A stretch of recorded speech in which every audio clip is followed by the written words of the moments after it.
A common question that is asked is, am I a candidate for a nipple sparing mastectomy? NSM, nipple sparing mastectomy. So, to be a candidate for a nipple sparing mastectomy, there's a couple things that need to happen.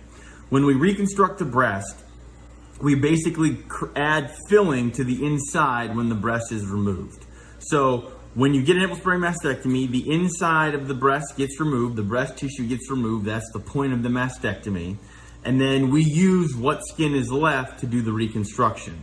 To make somebody a candidate for nipple sparing mastectomy, the nipple has to be about 3 to 4 centimeters above the fold. So the bottom of the breast, where the breast meets the chest wall, we call that the inframammary fold. Vertically, you need to go about 3 to 4 centimeters and straight out, and the nipple needs to be in this area on the breast to be okay for a nipple sparing mastectomy. Because the implants or flaps that we use to reconstruct the breast, they are generally shaped just like this, and so it looks odd and it doesn't work if there's skin hanging down here off of the implant. If we're doing a flap reconstruction, the nipple can be a little bit lower and the breast can still look good. If it's an implant reconstruction, the nipple really needs to be about 3 to 4 centimeters vertically up from the fold to sit in the appropriate location on the implant. So that's point number one. So this breast here, with the nipple at the correct position, so there's not too much skin on this side and there's not too much skin on this side, is a good candidate for a nipple sparing mastectomy.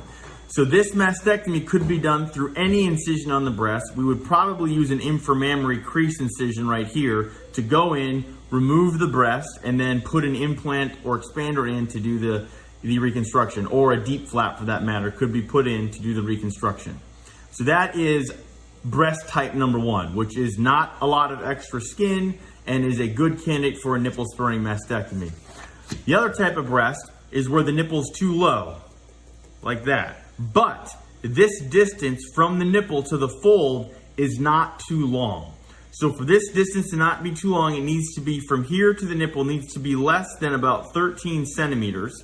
And if the nipple's too low, we can do a nipple sparing mastectomy, because what we would do is remove the extra skin here as part of the mastectomy. So I would remove that extra skin to get the nipple up where it's supposed to be, and all this tissue on the inside would be removed along with this piece of skin. So when we sewed it back up, the nipple would be lifted up to here, and there we go. We are okay for a nipple sparing mastectomy, but there will be a scar on top of the nipple. So in other words, this skin here, you can't really visualize the whole thing, but I'm going to kind of draw it out. So essentially what we would do is remove this shape of skin above the areola, so that when we sew it up, the nipple gets moved up where it's supposed to be, and there is a scar across the equator of the breast where that skin right here was removed to make somebody a candidate for a nipple sparing mastectomy.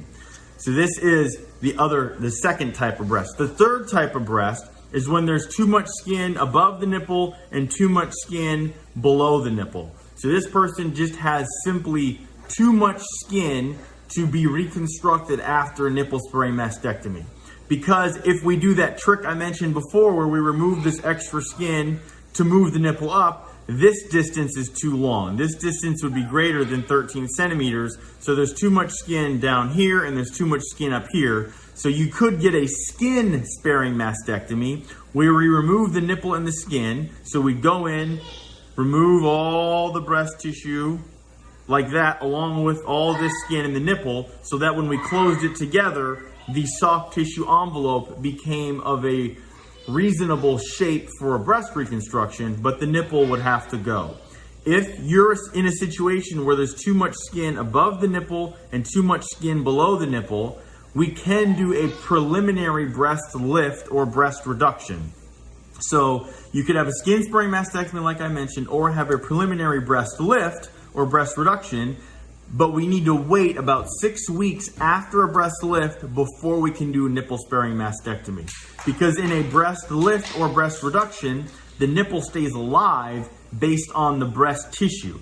So, for example, this nipple here would stay attached to breast tissue and get moved up, and all the skin would get adjusted and reduced to become this situation, which is then a candidate for a nipple-sparing mastectomy. But we have to give this tissue time to heal in its new location before a mastectomy can be done, cutting out all of the breast tissue that is keeping the nipple alive at the time of a breast lift or breast reduction.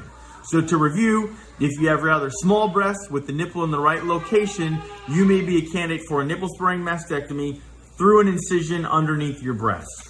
If you are in a situation where you have a normal nipple to fold distance of less than 13 centimeters, but you have too much skin above the nipple and your nipples are too low, you can have a nipple-sparing mastectomy via an incision above your areola that will remove this extra skin and the breast tissue at the same time.